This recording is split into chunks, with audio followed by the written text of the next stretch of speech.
पुरानी पेंशन की बहाली के मुद्दे पर आंदोलित सरकारी कर्मचारियों ने जहां अपने राष्ट्रव्यापी आंदोलन के प्रभाव के दम पर प्रधानमंत्री नरेंद्र मोदी की नींद उड़ा रखी है, तो दूसरी तरफ अब एनडीए के घटक दलों ने भी प्रधानमंत्री नरेंद्र मोदी के ऊपर दबाव बनाना शुरू कर दिया है। आपको बता दें कि एनडीए के घटक दलों के इसी दबाव को कम करने के लिए प्रधानमंत्री नरेंद्र मोदी ने 2 नवंबर को बिहार की राजधानी पटना में एनडीए के घटक दलों की बड़ी बैठक भी बुलाई। इसमें एनडीए के घटक दलों के सभी शीर्ष नेता शामिल हुए और उसके बाद पुरानी पेंशन की बहाली के मुद्दे पर आंदोलित सरकारी कर्मचारियों के लिए एक रणनीति बनाने पर चर्चा हुई। लेकिन इसी के साथ एनडीए के घटक दलों और उनके प्रतिनिधियों ने जिस तरीके से जानकारी साझा की प्रधानमंत्री नरेंद्र मोदी के सामने, उसके नाते से उनकी टेंशन और भी बढ़ गई है, क्योंकि बिहार में पुरानी पेंशन की बहाली के मुद्दे पर आंदोलित सरकारी कर्मचारी गुरिल्ला तरीके से अपने अभियान को आगे बढ़ा रहे हैं और सतही स्तर पर जिस तरीके से बूथ स्तर पर जाकर के सरकारी कर्मचारी काम कर रहे हैं, उसके नाते से एनडीए के प्रत्याशियों के लिए मुश्किलें लगातार बढ़ती चली जा रही हैं। इसी के बात को ध्यान में रखते हुए प्रधानमंत्री नरेंद्र मोदी ने सीईसी की बैठक बुलाने का फैसला कर लिया, क्योंकि अब वोटिंग के लिए लिमिटेड समय बचा हुआ है और अगर उस लिमिटेड समय में बीजेपी ने अपनी रणनीति को स्पष्ट नहीं किया और उसके बाद कोई खास फैक्टर चलाया नहीं, तो जाहिर सी बात है कि अब बीजेपी को भारी नुकसान उठाना पड़ सकता है। 6 नवंबर को मतदान होना है पहले चरण का, और उसके पहले अभी तक सरकारी कर्मचारियों का ओपीएस फैक्टर काफी ज्यादा असर दिखा चुका है और इसकी चर्चा भी अब काफी ज्यादा होने लगी है और लगभग बिहार में हॉट टॉपिक का विषय बना हुआ है। पुरानी पेंशन की बहाली के मुद्दे को लेकर के भले ही एनडीए के घटक दलों के नेता मीडिया में सार्वजनिक तौर पर बात न कर रहे हों, लेकिन जमीनी स्तर पर सरकारी कर्मचारियों की सक्रियता उनको डराने लगी है और इसी के नाते से वो लगातार अपने शीर्ष नेतृत्व को बता रहे हैं कि अगर पुरानी पेंशन की बहाली के मुद्दे पर आंदोलित सरकारी कर्मचारियों के प्रभाव को कम नहीं किया गया, यानी कि किसी बड़ी योजना को लॉन्च करके उस पर इन लोगों को दबाया नहीं गया, यानी इनके आवाज को खत्म नहीं किया गया, तो फिर जाहिर सी बात है कि हम लोगों का चुनाव जीतना मुश्किल हो जाएगा। अब प्रधानमंत्री नरेंद्र मोदी इसमें सीईसी की जो बैठक बुलाई है, उस बैठक में क्या कुछ बात निकलकर सामने आती है, ये देखना स्पष्ट होगा, क्योंकि उसके बाद ही पूरी रणनीति साफ हो पाएगी। पुरानी पेंशन की बहाली के मुद्दे पर सरकारी कर्मचारियों की मोर्चेबंदी ने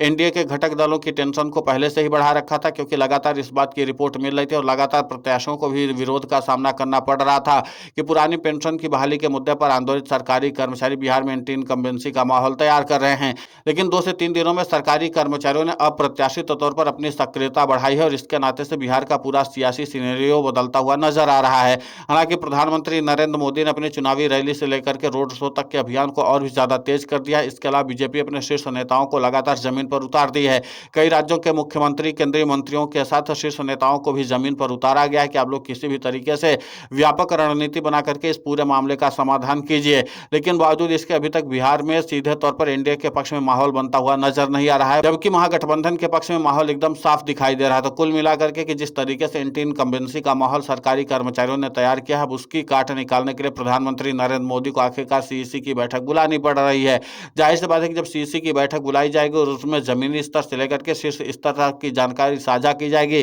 तभी प्रधानमंत्री नरेंद्र मोदी किसी बड़ी योजना या रणनीति का ऐलान कर सकते हैं। और अब जाहिर सी बात है कि प्रधानमंत्री नरेंद्र मोदी के लिए नाक बचाने की स्थिति आन पड़ी है, क्योंकि जाहिर सी बात है कि लगातार प्रधानमंत्री नरेंद्र मोदी अपनी सियासी जमीन को बचाए रखने के लिए काम कर रहे हैं और लगातार रैलियों को आयोजित कर रहे हैं, लेकिन इस बार उनकी रैली वो दम नहीं दिखा पा रही जिसकी उम्मीद की जा रही थी। हालांकि यही हाल राज्य के मुख्यमंत्री नीतीश कुमार का भी है। मुख्यमंत्री नीतीश कुमार अब तक में 1 दर्जन से ज्यादा रैली कर चुके हैं, लेकिन इसके बावजूद भी बिहार का सियासी समीकरण उनके पक्ष में आता हुआ नजर नहीं आ रहा है। और इसी के नाते से इंडिया के शीर्ष नेताओं के भी हाथ पांव फूले हुए, क्योंकि उनके जो दिग्गज नेता हैं वो भी कोई खास करिश्मा कर नहीं पा रहे हैं। प्रधानमंत्री नरेंद्र मोदी ने रोड शो किया, लेकिन उसके बावजूद भी जिस तरीके की चर्चा होनी चाहिए थी उस तरीके की चर्चा हो नहीं पाई है। तो कुल मिलाकर के पुरानी पेंशन की बहाली का मुद्दा बीजेपी के लिए तो टेंशन का सबब बनता ही चला जा रहा है, लेकिन इसी के साथ इंडिया के घटक दलों की भी नाव डूबने के कगार पर आन खड़ी हुई है। उधर पुरानी पेंशन की बहाली के मुद्दे पर आंदोलित सरकारी कर्मचारियों के प्रतिनिधियों ने कह दिया कि अब केंद्र की नरेंद्र मोदी सरकार सरकारी कर्मचारियों के लिए किसी भी विशेष प्रकार की योजना का ऐलान भले कर दे, लेकिन पुरानी पेंशन की तो बहाली नहीं ही करेगी। और जब पुरानी पेंशन की बहाली नहीं होगी तो सरकारी कर्मचारी महागठबंधन के साथ इसलिए है क्योंकि महागठबंधन ने साफ तौर पर चुनावी मैनिफेस्टो में पुरानी पेंशन की बहाली का वादा किया और हमको सिर्फ और सिर्फ पुरानी पेंशन का लाभ चाहिए। और इसलिए बिहार के सरकारी कर्मचारी इस बार ओपीएस फैक्टर पर सबसे ज्यादा काम कर रहे हैं और ओपीएस फैक्टर की चर्चा को लेकर के राजनीतिक विश्लेषक भी ये मानते हैं कि बिहार के सरकारी कर्मचारी निर्णायक भूमिका निभा सकते हैं। और जिस तरीके से सरकारी कर्मचारियों ने यूनिफाइड पेंशन स्कीम को लेकर के पूरी मुहिम चलाई है, उस पूरे मुहिम ने प्रधानमंत्री नरेंद्र मोदी की मुश्किलों को बढ़ा दिया है। दूसरी सबसे अहम बात यह है कि पुरानी पेंशन की बहाली के मुद्दे पर आंदोलित सरकारी कर्मचारी सिर्फ सत्ता परिवर्तन करने के लिए ही व्यापक रणनीति और ग्राउंड जीरो पर काम नहीं कर रहे हैं, बल्कि सत्ता परिवर्तन के साथ 25 नवंबर को राष्ट्रीय राजधानी दिल्ली में होने वाले बड़े आंदोलन में भी शामिल होने के लिए जन जागरूकता अभियान चला रहे हैं। यानी भारी तादाद में सरकारी कर्मचारियों को जागरूक करने की कोशिश में जुटे हुए हैं, ताकि इन सरकारी कर्मचारियों को अपने साथ ला करके राष्ट्रीय राजधानी दिल्ली में शक्ति प्रदर्शन किया जा सके। और माना यही जा रहा है कि जिस तरीके से बिहार का विधानसभा चुनाव होने वाला है और उसका जब तक चुनाव परिणाम आएगा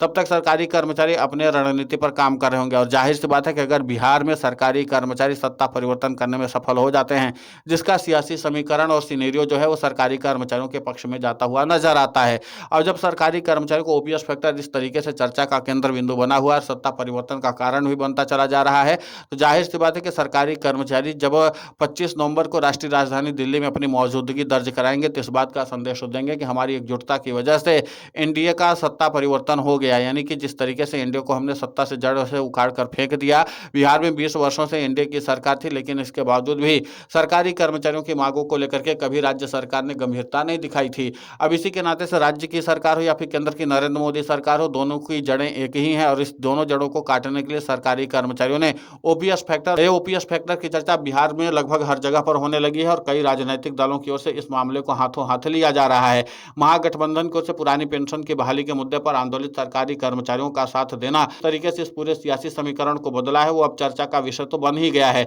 लेकिन इसी के साथ इस बात को भी साफ हो गया है कि अब पुरानी पेंशन की बहाली का मुद्दा बिहार में न सिर्फ सत्ता परिवर्तन का कारण बनेगा बल्कि केंद्र में भी सत्ता परिवर्तन करवा सकता है। क्योंकि जाहिर सी बात है कि जब राज्य के मुख्यमंत्री नीतीश कुमार को मुख्यमंत्री की कुर्सी नहीं मिलेगी तो जाहिर बात है सत्ता परिवर्तन के बारे में सोचे या ना सोचे, लेकिन वो गठबंधन बदलने के बारे में जरूर सोच सकते हैं। और बिहार के मुख्यमंत्री नीतीश कुमार किसी भी हाल में अपनी रणनीति को बदलने के लिए जाने जाते हैं और अगर उनको लगता है कि महागठबंधन के साथ जाने में उनको मुख्यमंत्री की कुर्सी मिल सकती है तो जाहिर सी बात है कि वो सीधे तौर पर एनडीए का साथ छोड़ देंगे। और जब एनडीए का साथ छोड़ेंगे तो केंद्र की नरेंद्र मोदी सरकार के लिए भी सियासी संकट खड़ा हो जाएगा। इसीलिए केंद्र की नरेंद्र मोदी सरकार बिहार में काफी ज्यादा सक्रिय है, क्योंकि अगर एनडीए ने यहाँ पर अपनी साख नहीं बचाई और सत्ता नहीं बचाई तो फिर जाहिर सी बात है कि एक बार फिर से बिहार में महागठबंधन की सरकार आएगी। और सरकारी कर्मचारियों ने तो व्रत ले ही रखा है कि किसी भी हाल में बिहार में सत्ता परिवर्तन करना है। देखना ये होगा कि सत्ता परिवर्तन का यह संकल्प कितना अहम रोल अदा करता है। लेकिन इतना तो तय है कि एनडीए के घटक दलों ने भी प्रधानमंत्री नरेंद्र मोदी को झटका देना शुरू कर दिया और इसी के साथ